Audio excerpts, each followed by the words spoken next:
سخاوت پیشہ لوگوں کے واقعات۔ محمد ابن المنکدر ام درہ سے نقل کرتے ہیں، یہ حضرت عائشہ کی خادمہ تھیں۔ کہتے ہیں کہ حضرت معاویہ رضی اللہ تعالیٰ عنہ نے ام المومنین حضرت عائشہ کی خدمت میں 2 بوروں میں 1,80,000 درہم بھر کر بھیجے۔ انہوں نے ایک طباق منگوایا اور وہ درہم لوگوں میں تقسیم کرنے شروع کر دیے۔ جب شام ہوئی تو خادمہ سے فرمایا میری افطاری لاؤ۔ وہ ایک روٹی اور زیتون کا تیل لے کر آئی۔ میں نے عرض کیا آپ نے اتنے دراہم تقسیم کر دیے، کیا ہمارے افطار کے لیے آپ 1 درہم سے کچھ گوشت نہیں خرید سکتی تھیں؟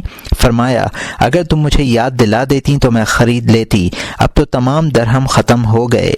ابان ابن عثمان رضی اللہ تعالیٰ عنہ روایت کرتے ہیں کہ ایک شخص نے حضرت عبداللہ ابن عباس کو نقصان پہنچانا چاہا اور اس مقصد کے لیے اس نے تمام سرداران قریش کے پاس جا کر کہہ دیا کہ عبداللہ نے آج صبح کے کھانے پر تمام لوگوں کو مدعو کیا ہے۔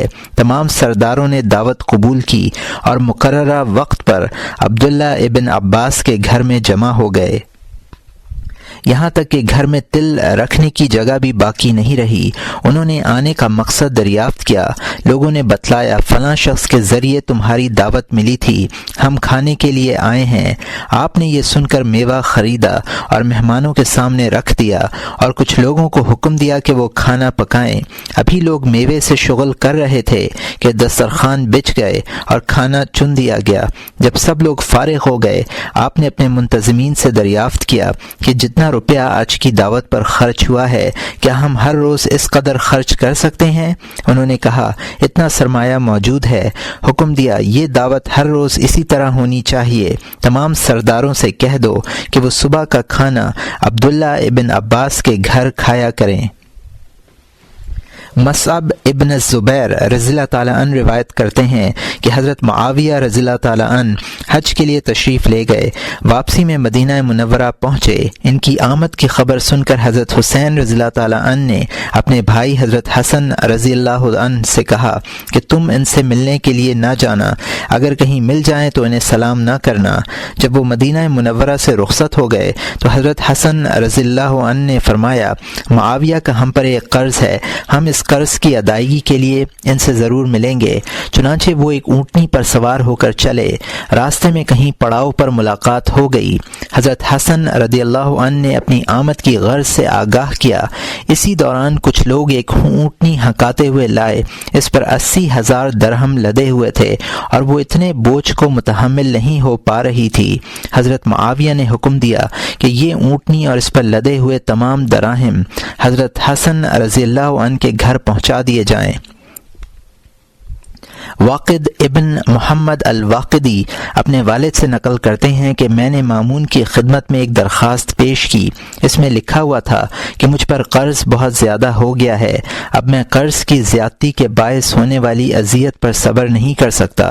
مامون نے اس درخواست کی پشت پر لکھا کہ تم میں بیک وقت 2 خصلتیں جمع ہیں، سخاوت اور حیا۔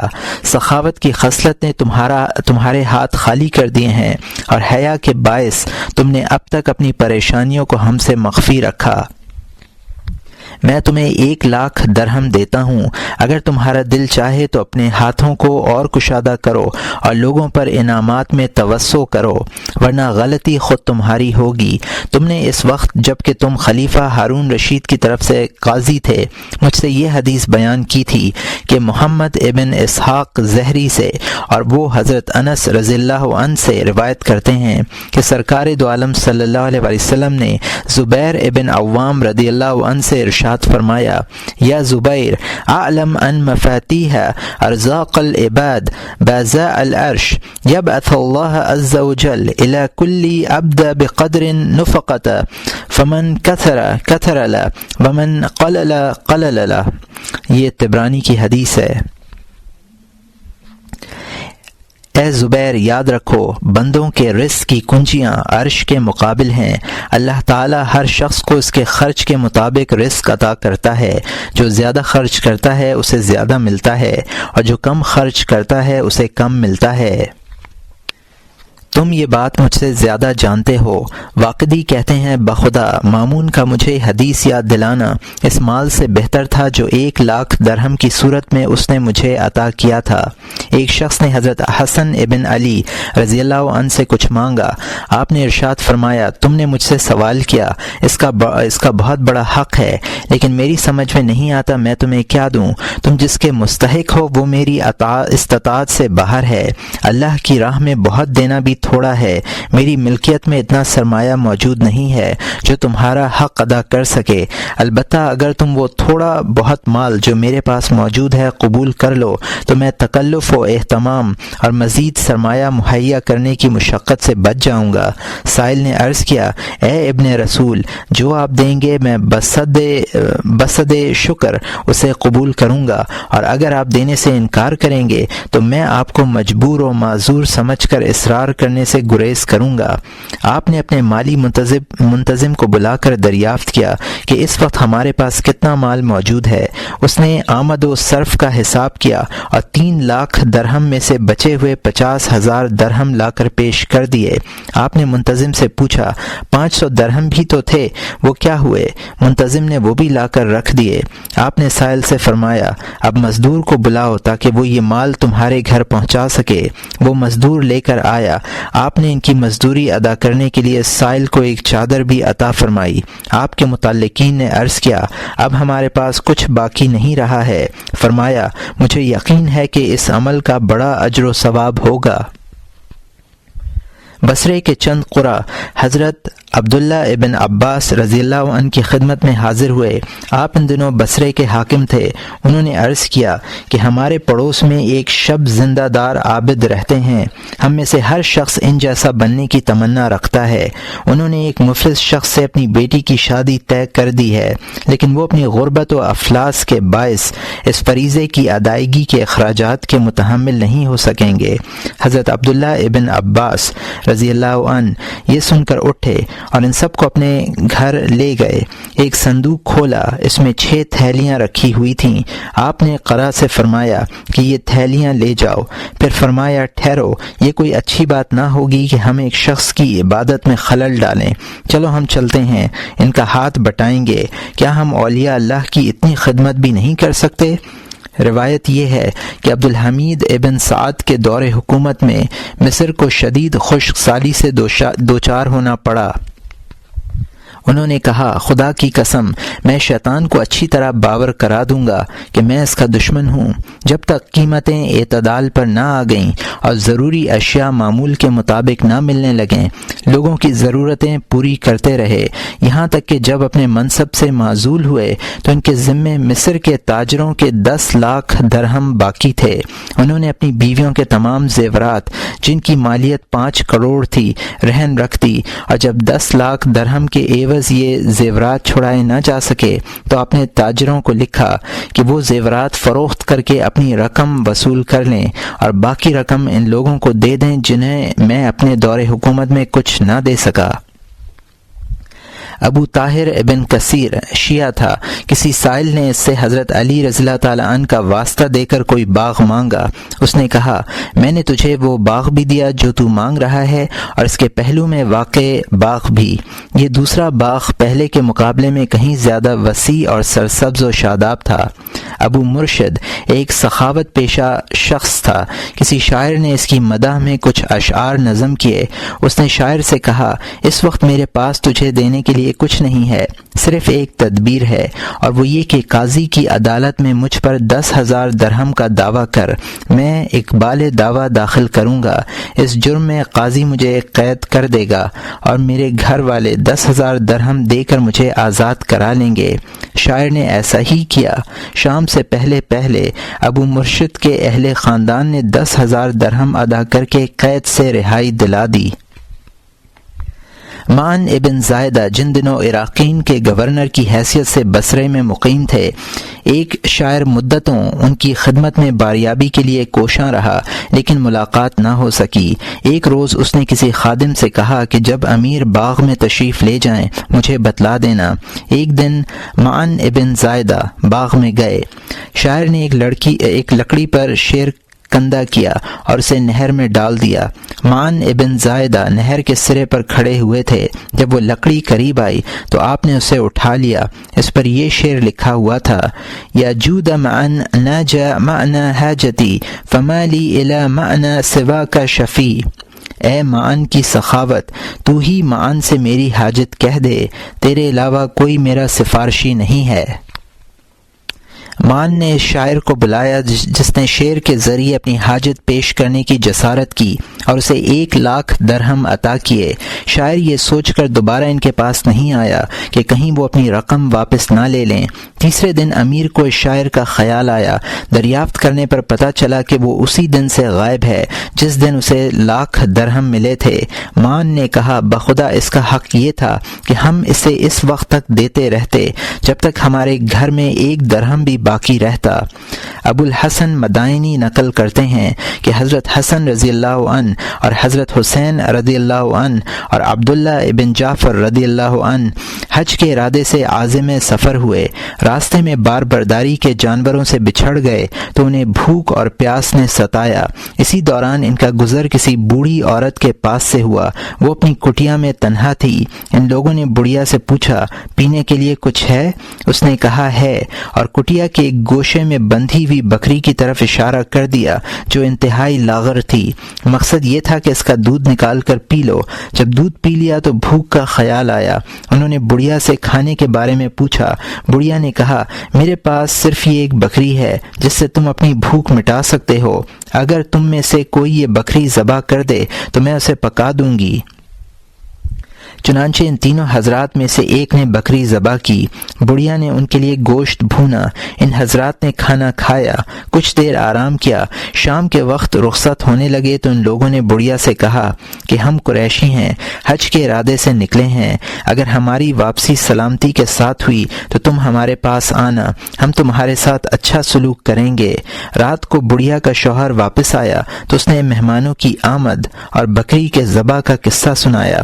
شوہر اس پر برہم ہوا اور کہنے لگا: کم بخت، تو نے اجنبی مسافروں کے لیے میری بکری ذبح کر دی، پھر بھی یہ کہتی ہے کہ وہ قریشی تھے۔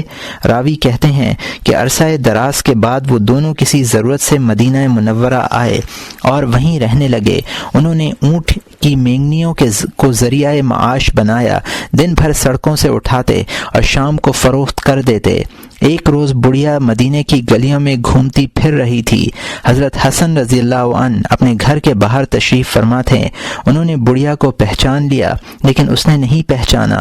حضرت حسن رضی اللہ عنہ نے اپنے خادم کے ذریعے اسے بلایا اور اس سے پوچھا: کیا تو مجھے پہچانتی ہے؟ اس نے انکار کیا۔ انہوں نے فرمایا: میں وہ ہوں جو فلاں روز تیرا مہمان بنا تھا۔ بڑھیا نے کہا: میرے ماں باپ تجھ پر قربان ہوں، کیا تو وہی ہے؟ حضرت حسن رضی اللہ عنہ نے واقعہ یاد دلا کر اسے یقین دلایا اور خادم کو حکم دیا کہ وہ اس بڑھیا کو 1,000 بکریاں اور 1,000 دینار دے اور اسے اپنے ہمراہ حسین کے پاس لے جائے۔ حضرت حسین رضی اللہ عنہ نے بڑھیا سے دریافت کیا: میرے بھائی نے تیرے ساتھ کیا سلوک کیا ہے؟ بڑھیا نے کہا: حسن نے مجھے 1,000 بکریاں اور 1,000 دینار عطا کیے ہیں۔ حضرت حسین نے بھی بڑھیا کو 1,000 بکریاں اور 1,000 دینار دیے اور اسے عبداللہ ابن جعفر کے پاس بھیج دیا۔ عبداللہ ابن جعفر نے پوچھا: تجھے حسن اور حسین نے کیا دیا ہے؟ بڑھیا نے بتلایا: 2,000 بکریاں اور 2,000 دینار۔ عبداللہ ابن جعفر نے اسے 2,000 بکریاں اور 2,000 دینار دیے اور کہا: اگر تو پہلے میرے پاس آ جاتی تو میں تجھے اتنا دیتا کہ وہ دونوں دے نہ پاتے۔ بڑھیا یہ 4,000 بکریاں اور 4,000 دینار لے کر اپنے شوہر کے پاس پہنچی۔ ایک مرتبہ عبداللہ ابن عامر ابن قریظ مسجد سے واپس گھر جا رہے تھے۔ راستے میں ایک لڑکا ان کے ساتھ ساتھ چلنے لگا۔ عبداللہ ابن عامر نے پوچھا: کیا تجھے مجھ سے کوئی کام ہے؟ اس نے عرض کیا: نہیں، بلکہ میں نے دیکھا آپ تنہا جا رہے ہیں، اس خیال سے آپ کے ساتھ ہو لیا کہ خدا نخواستہ کوئی بری بات آپ کو پیش آئے تو میں اسے اپنے اوپر لوں اور آپ کی حفاظت کروں۔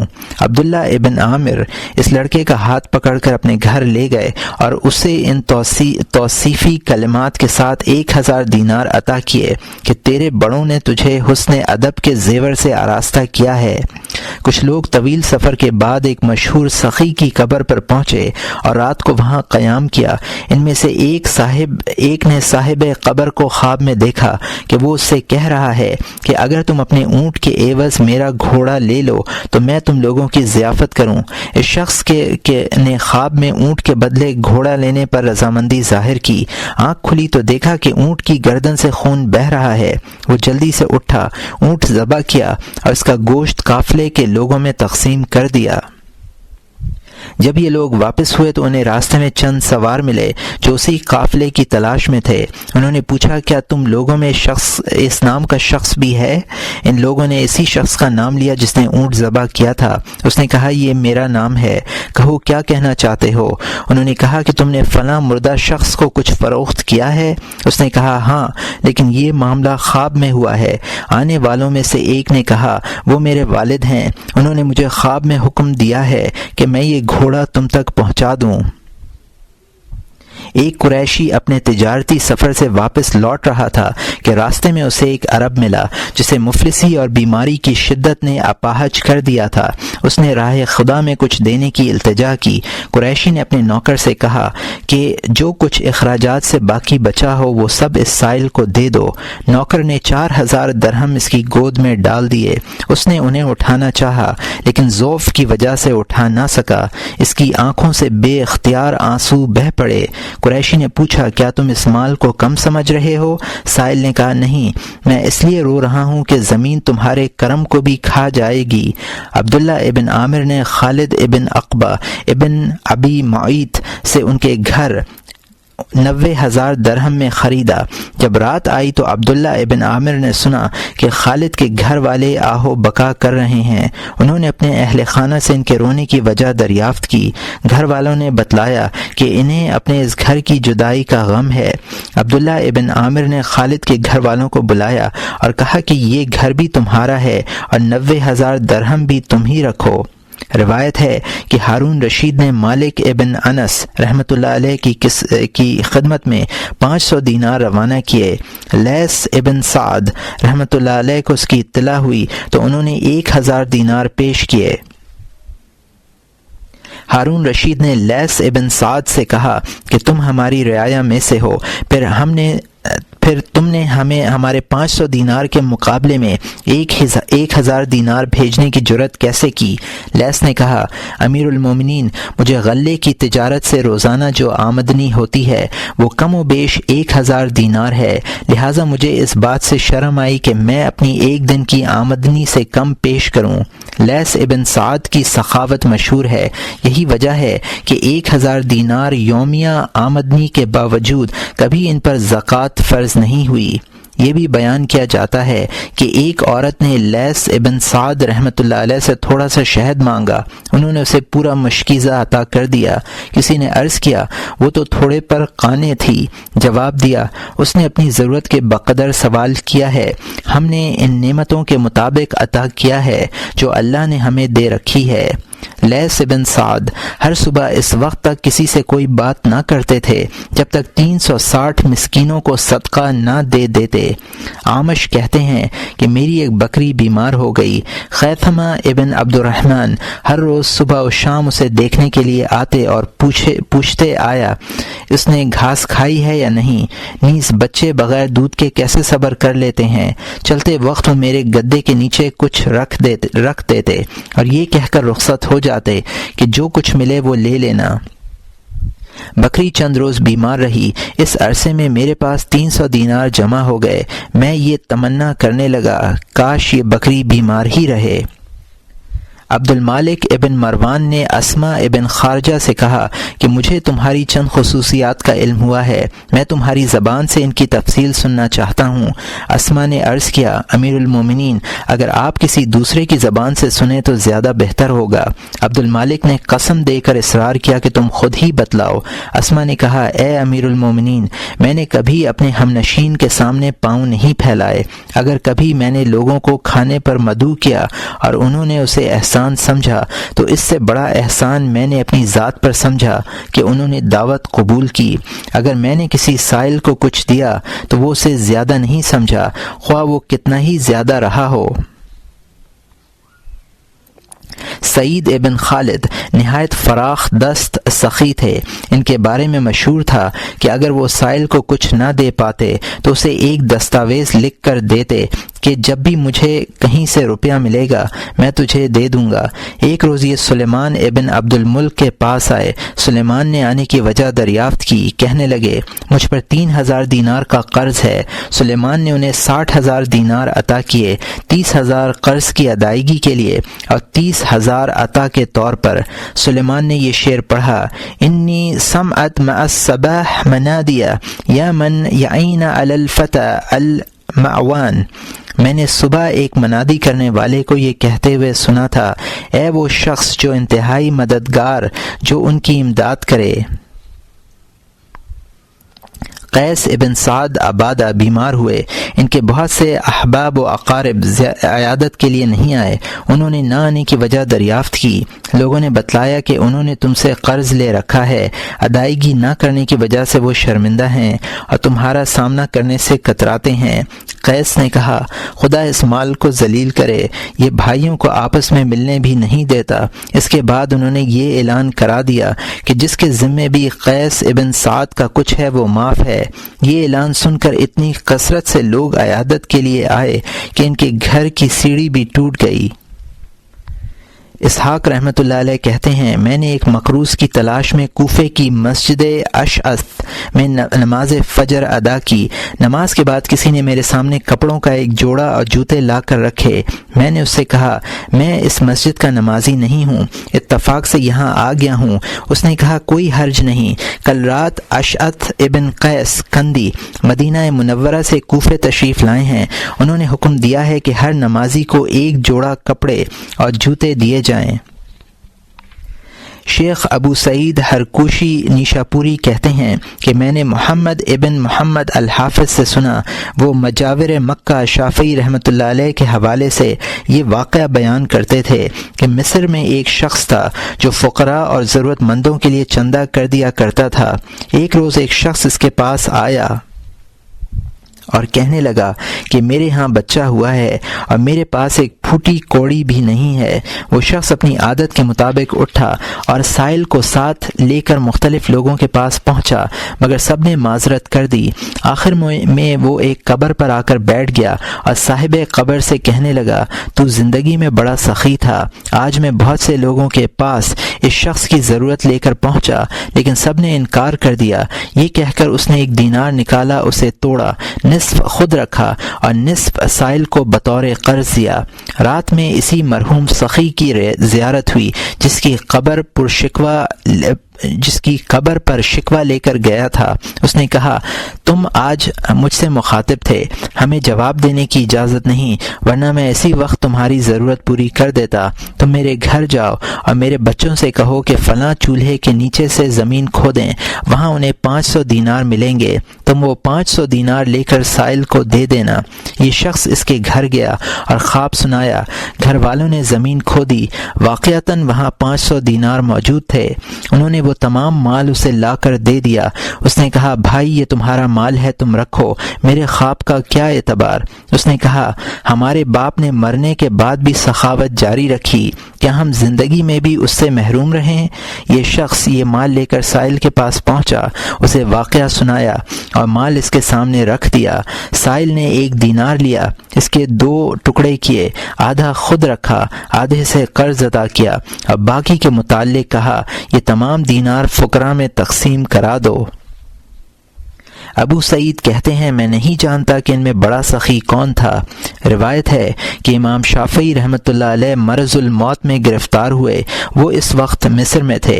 انہوں نے وصیت کی کہ میرے مرنے کے بعد میرے غسل کے لیے فلاں شخص کو بلایا جائے۔ جب ان کا انتقال ہو گیا تو اس شخص کو اطلاع دی گئی جس کے بارے میں وصیت فرمائی تھی۔ اس نے ان کی یادداشت کی کاپی منگوائی، اس میں لکھا ہوا تھا، مجھ پر 70,000 درہم کا قرض ہے۔ اس شخص نے وہ تمام قرض اپنے ذمہ لیا اور کہنے لگا، میرے غسل دینے سے ان کی مراد یہی تھی کہ میں ان کے قرض کی آلودگی دور کر دوں۔ ابو سعید واعظ ہرکوشی کہتے ہیں کہ مصر آنے کے بعد میں نے اس شخص کا گھر تلاش کیا، کچھ لوگوں نے میری رہنمائی کی، میں نے ان کے پوتوں پڑپوتوں سے ملاقات کی، ان کی پیشانیاں شرافت کا مظہر تھیں اور ان کے چہرے اس آیت کا مصداق تھے، وَكَانَ أَبُوهُمَا صَالِحًا، اور ان کا باپ نیکوکار تھے۔ حضرت امام شافعی رحمۃ اللہ علیہ فرماتے ہیں کہ جب سے مجھے حماد ابن ابی سلیمان کا یہ واقعہ معلوم ہوا ہے، مجھے ان سے محبت ہو گئی ہے اور یہ محبت ہمیشہ رہے گی۔ ایک روز وہ اپنے گدھے پر سوار چلے جا رہے تھے، راستے میں ان کا گزر ایک درزی کے پاس سے ہوا، انہوں نے وہاں ٹھہر کر اپنا ٹوٹا ہوا تکمہ درست کرانے کا ارادہ کیا۔ درزی دوڑتا ہوا آیا اور قسم دے کر کہنے لگا، آپ سواری سے نہ اتریں، میں اسی طرح آپ کا تکمہ سی دوں گا۔ چنانچہ درزی نے کھڑے کھڑے ان کا تکمہ سیا، انہوں نے 10 دینار کی ایک تھیلی نکالی اور درزی کو معاوضے میں دے دی، ساتھ ہی معاوضے کی کمی پر معذرت بھی کی۔ اس موقع پر امام شافعی رحمۃ اللہ علیہ نے یہ 2 شعر بھی پڑھے، یا لہف قلبی علی ما لا اجود به علی المقلین من اہل المروءات ان اعتذاری لمن جاء یسألنی ما لیس عندی لمن احد المصیبات۔ مال دیکھ کر دل تڑپتا ہے کہ شریف مفلسوں پر سخاوت کروں، لیکن سائل سے معذرت کرنے کے علاوہ کوئی چارہ نہیں، کیونکہ میرے پاس اتنا مال نہیں کہ کسی کی مصیبت میں کام آ سکے۔ ربی ابن سلیمان کہتے ہیں کہ ایک شخص نے امام شافعی رحمۃ اللہ علیہ کی سواری کی رکاب پکڑی، آپ نے ربی سے فرمایا، اسے 4 دینار دے دو اور میری طرف سے معذرت بھی کر دو کہ اس کی قدر افزائی کے مطابق سلوک نہ کر سکا۔ ربی حمیدی کے حوالے سے کہتے ہیں کہ امام شافعی رحمۃ اللہ علیہ صفا سے مکہ مکرمہ تشریف لائے تو ان کے پاس 10,000 دینار تھے۔ مکے سے باہر انہوں نے اپنے قیام کے لیے خیمہ نصب کیا اور صبح کی نماز پڑھنے کے بعد وہ تمام دینار اپنے سامنے ڈال کر بیٹھ گئے اور ہر آنے والے کو مٹھی بھر بھر کر دینے لگے۔ ظہر کی نماز کے لیے اٹھے تو زمین پر 1 دینار بھی باقی نہیں رہا تھا۔ ابو ثور کہتے ہیں کہ جب امام شافعی رحمۃ اللہ علیہ نے مکہ مکرمہ کے لیے رخت سفر باندھا تو ان کے پاس مال بہت تھا، تاہم امام رحمۃ اللہ علیہ اپنی سخاوت اور دریا دلی کے باعث مال جمع کرنے کے عادی نہیں تھے۔ میں نے عرض کیا کہ اس مال کے عوض آپ کوئی جائیداد خرید لیں، آپ کے بھی کام آئے گی اور آپ کے بچوں کے بھی۔ سفر سے واپسی کے بعد میں نے مال کے بارے میں پوچھا، فرمایا وہاں مجھے کوئی ایسی جائیداد نہ مل سکی جسے میں خرید لیتا۔ مکہ کی اکثر جائیدادیں وقف ہیں، البتہ منی میں نے ایک دارالمسافرین تعمیر کرا دیا ہے، اس میں ہمارے ساتھی حجاج قیام کیا کریں گے۔ اس کے بعد آپ نے یہ 2 شعر پڑھے، اری نفسی تتوقع الی امور یقصر دون مبلغہن مالی فنفسی لا تطاوعنی ببخل ومالی لا یبلغن فعالی۔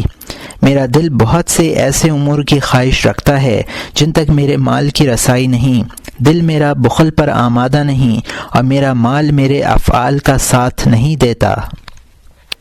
محمد ابن عباد الملبلی کہتے ہیں کہ میرے والد مامون کے پاس گئے، مامون نے ان کے ساتھ 1,00,000 درہم کا سلوک کیا۔ جب اس کے پاس سے چلے تو راستے میں وہ تمام مال خیرات کر دیا۔ لوگوں نے مامون کو اس کی اطلاع دی، مامون نے اپنی شدید ناراضگی کا اظہار کیا۔ میرے والد نے کہا، امیر المومنین، موجود سے منع کرنا معبود کے ساتھ بدگمانی کے مترادف ہے۔ یہ سن کر مامون نے 1,00,000 درہم اور دیے۔ ایک شخص نے سعید ابن العاص رضی اللہ عنہ کے سامنے دست سوال دراز کیا، آپ نے 1,00,000 درہم عطا کیے۔ وہ شخص رونے لگا۔ آپ نے پوچھا، کیا تم اس مال کو کم سمجھ کر رو رہے ہو؟ اس نے عرض کیا، نہیں، بلکہ میں اس لیے رو رہا ہوں کہ زمین تم جیسے کریم النفس اور عالی حوصلہ انسان کو بھی کھا لے گی۔ آپ نے مزید 1,00,000 درہم دیے۔ ابو تمام شاعر چند مدحیہ اشعار لے کر ابراہیم ابن شکلہ کے پاس پہنچا، وہ ان دنوں بیمار تھے۔ اس نے اشعار تو سنے لیکن خود کچھ مکافات نہ کر سکا، بلکہ اپنے دربان سے کہا کہ وہ اس کی شان کے مطابق کچھ دے کر رخصت کر دیے ہیں، مرض سے صحت یاب ہونے کے بعد اس کا صلہ دوں گا۔ ابو تمام 2 ماہ تک اس کی صحتیابی کا منتظر رہا۔ اس طویل اور صبر آزما وقفہ انتظار سے متوحش ہو کر اس نے یہ 2 شعر لکھ کر ابراہیم کے پاس بھیجے۔ ان حرام قبول مدحتنا وترک ما نرتجی من الصفد کما الدراہم والدنانیر فی البیع حرام الا یدا بید۔ ہماری مدح قبول کرنا اور جس بخشش کے ہم امیدوار ہیں وہ نہ دینا حرام ہے، جس طرح درہم و دینار کی بے اس ہاتھ لے اس ہاتھ دے کے طریقے کے علاوہ جائز نہیں۔ ابراہیم ابن شکلہ نے یہ شعر پڑھے اور اپنے نوکر سے پوچھا یہ شاعر کب سے مقیم ہے؟ نوکر نے کہا 2 ماہ سے۔ ابراہیم نے حکم دیا کہ اسے 30,000 درہم دیے جائیں۔ اس کے بعد قلم کاغذ منگوایا اور یہ 2 شعر لکھے۔ اجلتنا فاتاک آجل برنا قلا ولو امحلتنا لم نقلل فخذل قیل وکن کأنک لم تقل ونقول نحن کأننا لم نفعل۔ تم نے ہم سے جلدی دینے کا تقاضا کیا، اس لیے جلدی میں جو کچھ بن پڑا حاضر ہے۔ اگر تم کچھ مہلت دیتے تو ہم اتنا کم ہرگز نہ دیتے۔ اب تو یہ تھوڑا مال قبول کر لو اور سمجھو گویا تم نے ہماری مداح میں کچھ نہیں کہا، اور ہم یہ سمجھیں گے کہ گویا ہم نے تمہیں کچھ نہیں دیا۔ روایت ہے کہ حضرت عثمان غنی رضی اللہ عنہ کے حضرت طلحہ رضی اللہ تعالیٰ عنہ پر 50,000 درہم تھے۔ ایک دن حضرت عثمان رضی اللہ عنہ مسجد میں پہنچے تو حضرت طلحہ رضی اللہ عنہ نے ان سے کہا میں نے 50,000 درہم کا انتظام کر لیا ہے، آپ اٹھوا لیں۔ انہوں نے فرمایا اے ابو محمد، یہ مال تمہارا ہے، اس سخاوت پر تمہارے تعاون کے لیے شکریہ جو تمہارا شیوہ ہے۔ سعدی بنت عوف کہتی ہیں کہ میں حضرت طلحہ رضی اللہ عنہ کے پاس گئی، وہ کچھ گراں بار نظر آ رہے تھے۔ میں نے وجہ دریافت کی۔ انہوں نے کہا میرے پاس کچھ مال جمع ہو گیا ہے، اس کی وجہ سے پریشان ہوں۔ میں نے عرض کیا اس میں پریشان ہونے کی کیا بات ہے، اپنی قوم کے لوگوں کو بلاؤ اور یہ مال ان میں تقسیم کر دو۔ یہ سن کر طلحہ نے اپنے خادم سے کہا کہ وہ قوم کو جمع کرے۔ لوگ آئے اور اپنی اپنی قسمت کے مطابق مال لے کر رخصت ہوئے۔ میں نے خادم سے پوچھا کتنا مال تھا؟ اس نے جواب دیا 4 لاکھ درہم۔ ایک اعرابی حضرت طلحہ رضی اللہ عنہ کی خدمت میں حاضر ہوا اور اس نے اپنی قرابت داری کے وسیلے سے کچھ مانگا۔ آپ نے فرمایا اس حوالے سے آج تک کسی نے کچھ نہیں مانگا۔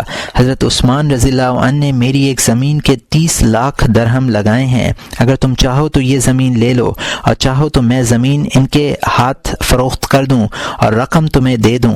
اس نے کہا مجھے مال کی ضرورت ہے۔ چنانچہ حضرت طلحہ رضی اللہ عنہ نے زمین فروخت کر دی اور اس کی قیمت اعرابی کو دے دی۔ ایک روز حضرت علی کرم اللہ وجہہ خوب روئے۔ لوگوں نے وجہ دریافت کی۔ فرمایا 7 روز سے میرے گھر میں کوئی مہمان نہیں آیا، مجھے ڈر ہے کہ کہیں اللہ تعالیٰ نے میری تذلیل نہ کی ہو۔ ایک شخص اپنے دوست کے پاس آیا، دروازے پر دستک دی۔ دوست نے آنے کی وجہ دریافت کی۔ آنے والے نے بتلایا کہ میں 4 لاکھ درہم کا مقروض ہوں۔ اس نے 4 لاکھ درہم تول کر اسے دے دیے اور گھر میں آ کر رونے لگا۔ بیوی نے کہا اگر تمہیں یہ مال دینا اتنا ہی شاق گزرا ہے تو نہ دیتے۔ اس نے کہا میں اس مال کی جدائی پر اشک بار نہیں ہوں، بلکہ اس لیے روتا ہوں کہ میں نے اپنے دوست کی خبر گیری نہیں کی۔ اگر میں اس کے حالات پر نظر رکھتا تو اسے اپنی ضرورت لے کر میرے دروازے پر نہ آنا پڑتا۔ اللہ تعالیٰ ان پاکیزہ خصال لوگوں پر رحم فرمائے اور ان سب کو اپنی مغفرت سے نوازے۔ بیان ذم البخل یعنی بخل کی مذمت کا بیان۔ قرآن و حدیث کی روشنی میں ارشاد ربانی ہے وَمَن یُوقَ شُحَّ نَفْسِهِ فَأُولَٰئِکَ هُمُ الْمُفْلِحُونَ، پارہ نمبر 28 رکوع نمبر 4 آیت نمبر 9۔ اور واقعی جو شخص اپنی طبیعت کے بخل سے محفوظ رکھا جائے ایسے ہی لوگ فلاح پانے والے ہیں۔ ایک جگہ ارشاد فرمایا وَلَا يَحْسَبَنَّ الَّذِينَ يَبْخِلُونَ بِمَا آتَاهُمُ اللَّهُ مِنْ فَضْلِهِ هُوَ خَيْرٌ لَّهُمْ بَلْ هُوَ شَرٌّ لَّهُمْ سَيُطَوَّقُونَ مَا بَخِلُوا بِهِ يَوْمَ الْقِيَامَةِ پارہ نمبر 4 رکوع نمبر 9 آیت نمبر 180۔ اور ہرگز خیال نہ کریں ایسے لوگ جو ایسی چیز میں بخل کرتے ہیں جو اللہ تعالیٰ نے ان کو اپنے فضل سے دی ہے کہ یہ بات کچھ ان کے لیے اچھی ہوگی، بلکہ یہ بات ان کے لیے بہت ہی بری ہے۔ وہ لوگ قیامت کے روز طوق پہنا دیے جائیں گے جس میں انہوں نے بخل کیا تھا۔ ایک موقع پر یہ ارشاد فرمایا، الذین یبخلون ویأمرون الناس بالبخل ویکتمون ما آتاہم اللہ من فضل، آخر تک۔ پارہ نمبر 5 رکوع نمبر 3 آیت نمبر 37۔ جو لوگ بخل کرتے ہوں اور دوسرے لوگوں کو بھی بخل کی تعلیم کرتے ہوں اور اس چیز کو پوشیدہ رکھتے ہوں جو اللہ نے ان کو اپنے فضل سے دی ہے، آخر تک۔ رسول اکرم صلی اللہ علیہ وسلم نے ارشاد فرمایا، ایاکم والشح فإنہ اہلک من کان قبلکم حملہم علی ان یسفکوا دماءہم ویستحلوا محارمہم۔ یہ مسلم کی حدیث ہے جس کو جابر رضی اللہ تعالیٰ عنہ نے روایت کیا ہے، اور ابو داود اور نسائی میں عبداللہ ابن عمر رضی اللہ عنہ نے روایت کیا ہے۔ بخل سے بچو، اس لیے کہ تم سے پہلے لوگوں کو ان کی اس جسارت نے ہلاک کیا کہ وہ خون ریزی اور اللہ کی حرام کردہ چیزوں کو جائز قرار دیں۔ ایک حدیث میں فرمایا، ایاکم والشح فإنہ دعا من کان قبلکم فسفکوا دماءہم ودعاءہم فامتحلوا محارمہم ودعاہم فاقطعوا ارحامہم۔ یہ حاکم کی حدیث ہے جس کو ابو ہریرہ رضی اللہ تعالیٰ عنہ نے روایت کیا ہے۔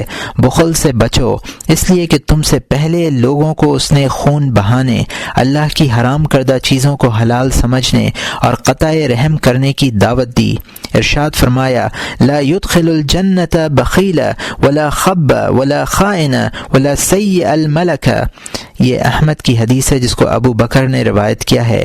جنت میں نہ بخیل جائے گا، نہ مکار، نہ خائن اور نہ بدمزاج۔ ایک روایت میں ولا جبار اور نہ ظالم، اور ایک روایت میں ولا منان اور نہ احسان جتانے والا کے الفاظ ہیں۔ یہ بھی فرمایا، ثلاث مہلکات شح متاع وہوا متبع واعجاب المرء بنفسی۔ 3 چیزیں مہلک ہیں، وہ بخل جس کی اطاعت کی جائے، وہ خواہش نفس جس کی اتباع کی جائے، اور خود پسندی۔ اور یہاں مترجم نے حاشیے میں لکھا ہے کہ یہ روایت کتاب العلم میں گزر چکی ہے، اور یہاں مترجم کا حاشیہ ختم ہوتا ہے۔ ایک روایت میں یہ الفاظ ہیں، ان اللہ یبغض ثلاث، الشیخ الزانی والبخیل المنان والمعیل المختال۔ یہ ترمذی اور نسائی کی حدیث ہے جس کو ابو ذر رضی اللہ تعالیٰ عنہ نے روایت کیا ہے۔ اللہ تعالیٰ 3 آدمیوں کو ناپسند کرتا ہے، بوڑھے زانی کو، احسان جتلانے والے کو، بخیل کو، اور متکبر فقیر کو۔ ارشاد فرمایا، مثل المنفق والبخیل كمثل رجلين عليهما جبة من حديد من لدن ثديهما إلى تراقيهما، فأما المنفق فلا ينفق شيئا إلا على صبغة أو وفرة على جلدة حتى تخفي بنانه، وأما البخيل فلا يريد أن ينفق شيئا على قلصة والزمت كل حلقة مكأن حتى أخذت بتراقيه فهو يوسعها ولا تتسع۔ یہ بخاری و مسلم کی حدیث ہے جس کو ابو ہریرہ رضی اللہ تعالیٰ عنہ نے روایت کیا ہے۔ خرچ کرنے والے اور بخیل کی مثال ایسی ہے جیسے 2 آدمی لوہے کا کرتا پہنے ہوئے ہوں، سینے سے ہنسلی کی ہڈیوں تک۔ خرچ کرنے والا جب بھی کچھ خرچ کرتا ہے وہ کرتا اس کے جسم پر ڈھیلا ہو جاتا ہے اور اس کی کڑیاں پھیل جاتی ہیں، اور بخیل جب بھی خرچ کرنے میں کنجوسی کرتا ہے وہ کرتا اس کے جسم پر سکڑ جاتا ہے اور ہر کڑی اپنی جگہ ٹھہر جاتی ہے۔ جب ہڈیاں چٹکنے لگتی ہیں تو وہ کرتے کو پھیلانے کی کوشش کرتا ہے لیکن پھیل نہیں پاتا۔ رسول اکرم صلی اللہ علیہ وسلم یہ دعا کیا کرتے تھے، اللہم انی اعوذ بک من البخل و اعوذ بک ان ارد الی ارذل العمر۔ یہ بخاری کی حدیث ہے جس کو سعد رضی اللہ تعالیٰ عنہ نے روایت کیا ہے۔ اے اللہ، میں بخل سے تیری پناہ چاہتا ہوں، بزدلی سے تیری پناہ چاہتا ہوں، اور اس بات سے تیری پناہ چاہتا ہوں کہ ذلیل زندگی کی طرف لوٹا دیا جاؤں۔ ایک حدیث میں ہے ایاکم والظلم فإن الظلم ظلمات یوم القیامہ وإیاکم والفحش فإن اللہ لا يحب الفاحش ولا المتفحش وإياكم والشح فإنما أهلك من كان قبلكم الشح أمرهم بالكذب فكذبوا وأمرهم بالظلم فظلموا وأمرهم بالقطيعة فاقتئوا۔ یہ حاکم کی حدیث ہے جس کو عبداللہ ابن عمر رضی اللہ تعالیٰ عنہ نے روایت کیا ہے۔ ظلم سے بچو، اس لیے کہ ظلم قیامت کے دن تاریکیوں کی صورت اختیار کر جائے گا، اور فحش سے بچو، اس لیے کہ اللہ تعالیٰ کو نہ فاحش پسند ہے اور نہ متفحش، اور بخل سے بچو، اس لیے کہ تم سے پہلے کے لوگوں کو بخل ہی نے ہلاک کیا ہے، اور اس نے انہیں جھوٹ کا حکم دیا، انہوں نے جھوٹ بولا، اس نے ظلم کے لیے کہا، انہوں نے ظلم کیا، اس نے قطع رحمی کا حکم دیا، انہوں نے قطع رحمی کی۔ ایک روایت میں یہ الفاظ ہیں شر ما فی الرجل شح حال وجبن خال۔ یہ ابو داؤد کی حدیث ہے جس کو جابر رضی اللہ تعالیٰ عنہ نے روایت کیا ہے۔ آدمی میں بدترین چیز انتہائی بخل اور شدید بزدلی ہے۔ ایک شخص سرکار دو عالم صلی اللہ علیہ وسلم کے عہد مبارک میں شہید ہوا، عورتوں نے اس پر نوحہ کیا۔ ایک عورت رو کر کہنے لگی آہ شہید، آپ نے اس سے فرمایا وما یدرک انہ شہید فلعلها کأن یتکلم فیما لا یعنیہ او بخل او یبخل فما لا ینقص۔ یہ ابو یعلا کی حدیث ہے جس کو ابو ہریرہ رضی اللہ تعالیٰ عنہ نے روایت کیا ہے۔ تجھے کیا معلوم کہ مرنے والا شہید ہے؟ ہو سکتا ہے وہ فضول گوئی میں مبتلا رہا ہو، یا اس نے ایسی چیز میں بخل کیا ہو جو دینے سے کم نہ ہوتی ہو۔ حضرت جبیر ابن مطعم رضی اللہ عنہ روایت کرتے ہیں کہ غزوہ حنین سے واپسی پر ہم سرکار دو عالم صلی اللہ علیہ وآلہ وسلم کے ہمراہ تھے۔ راستے میں چند اعراب آپ کے گرد جمع ہو گئے اور مانگنے لگے۔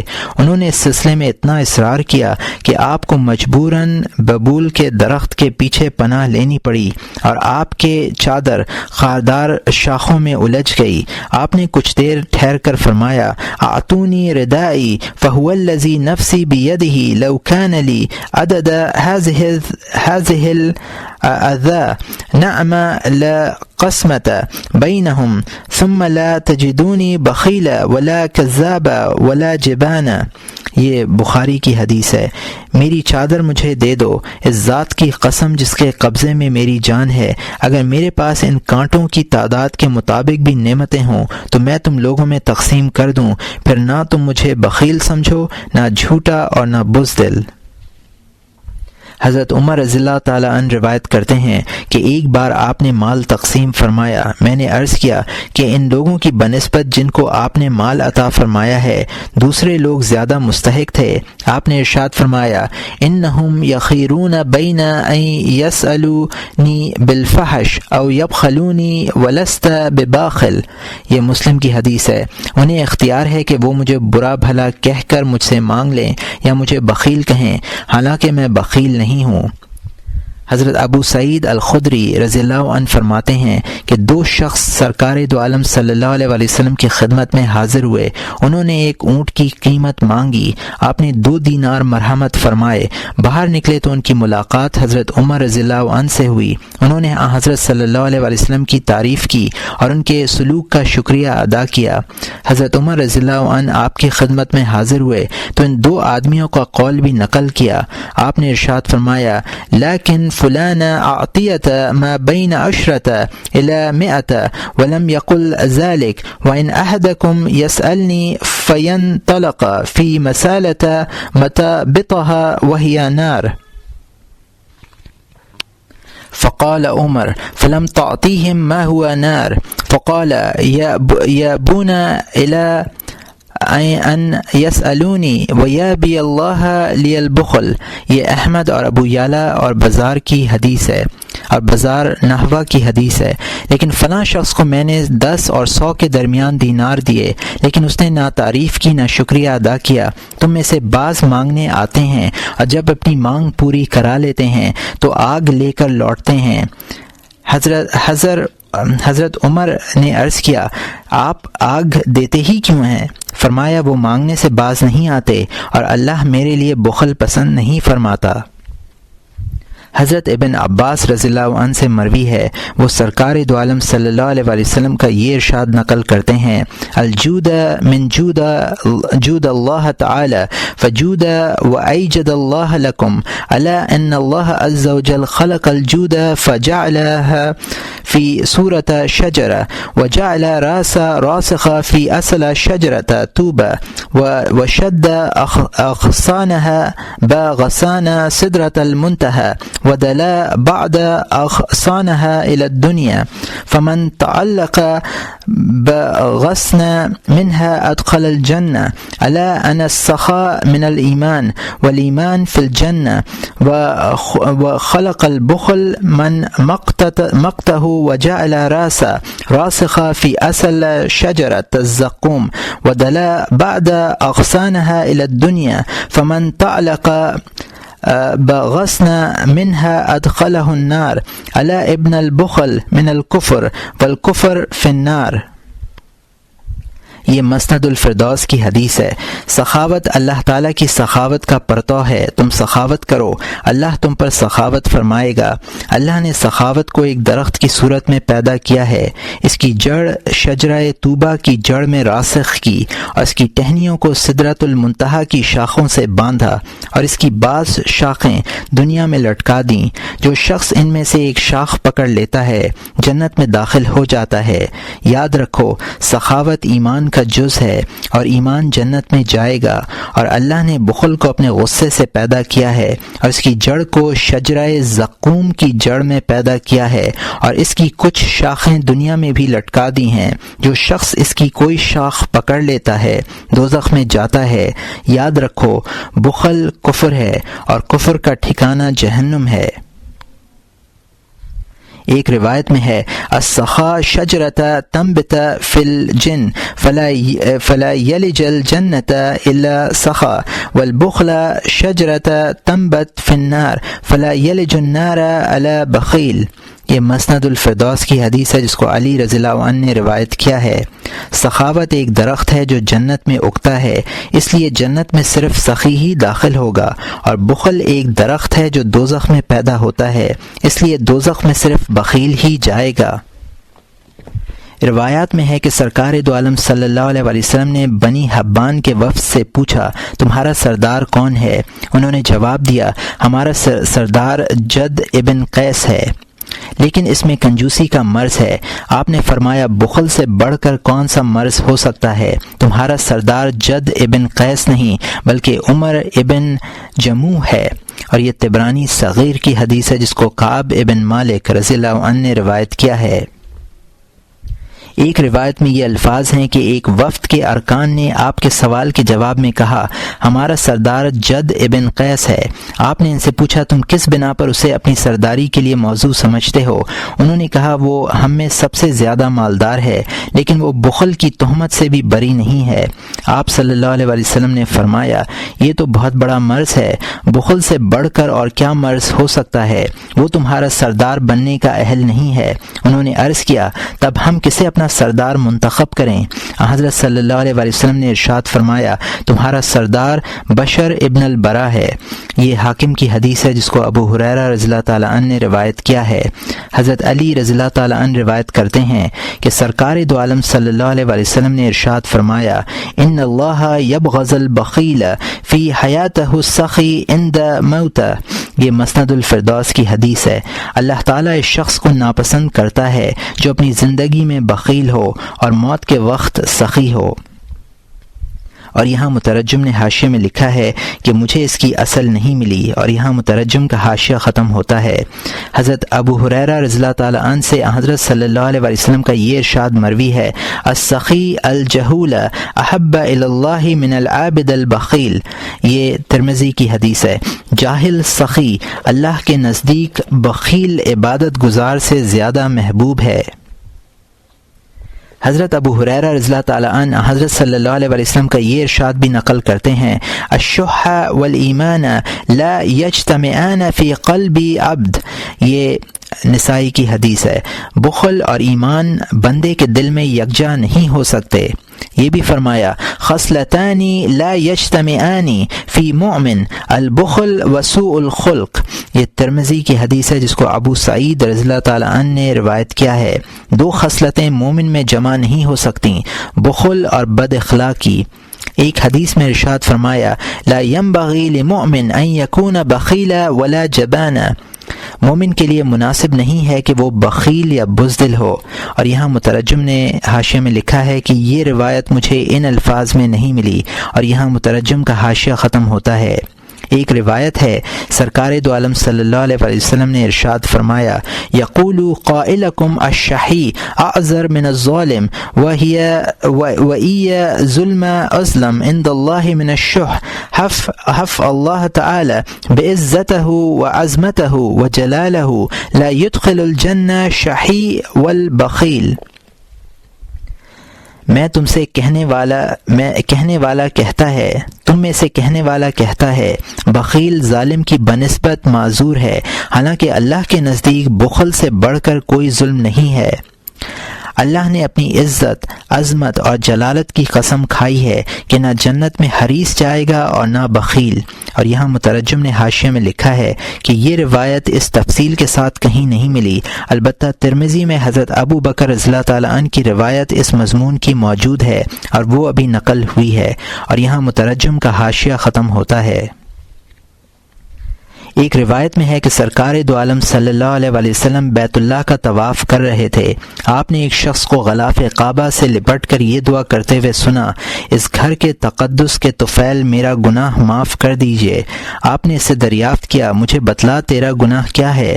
اس نے عرض کیا، یا رسول اللہ، میرا گناہ اتنا سنگین ہے کہ میں اسے بیان نہیں کر سکتا۔ آپ نے فرمایا، تیرا گناہ بڑا ہے یا یہ زمین؟ اس نے عرض کیا، یا رسول اللہ، میرا گناہ زمین سے بھی بڑا ہے۔ آپ نے پوچھا، کیا تیرا گناہ پہاڑوں سے بھی بڑھ کر ہے؟ اس نے عرض کیا، یا رسول اللہ، پہاڑوں سے بھی بڑھ کر۔ آپ نے فرمایا، تیرا گناہ بڑا ہے یا سمندر؟ اس نے عرض کیا، میرا گناہ سمندروں سے بھی بڑا ہے۔ آپ نے فرمایا، تیرا گناہ بڑا ہے یا آسمان؟ اس نے عرض کیا، میرا گناہ آسمانوں سے بھی بڑا ہے۔ آپ نے پوچھا، کیا تیرا گناہ عرش سے بھی بڑا ہے؟ اس نے عرض کیا، جی ہاں یا رسول اللہ۔ آپ صلی اللہ علیہ وسلم نے فرمایا، تیرا گناہ بڑا ہے یا اللہ بڑا ہے؟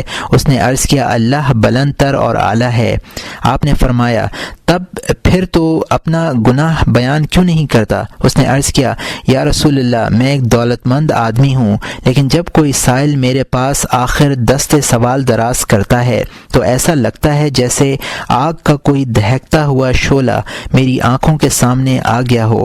آپ نے فرمایا، مجھ سے دور رہو، اپنی آگ سے مجھے مت جلانا۔ اس ذات کی قسم جس نے مجھے ہدایت اور کرامت کے ساتھ مبعوث کیا ہے، اگر تو رکن اور مقام کے درمیان 10 لاکھ برس تک نماز پڑھے اور پھر اتنا روئے کہ تیرے آنسوؤں سے نہریں بہہ پڑیں اور درخت سیراب ہوں اور پھر بخل کی حالت میں تیری موت ہو، تو اللہ تعالیٰ تجھے اوندھے منہ دوزخ میں ڈالے گا۔ کیا تو نے اللہ رب العزت کا یہ ارشاد نہیں سنا، وَمَن يَبْخِلْ فَإِنَّمَا يَبْخِلُ عَن نَفْسِهِ؟ پارہ نمبر 26، رکوع نمبر 8، آیت نمبر 38۔ جو شخص بخل کرتا ہے وہ اپنے آپ سے بخل کرتا ہے۔ یہاں مترجم نے حاشیے میں لکھا ہے کہ یہ روایت بالکل بے اصل اور باطل محض ہے، اور یہاں مترجم کا حاشیہ ختم ہوتا ہے۔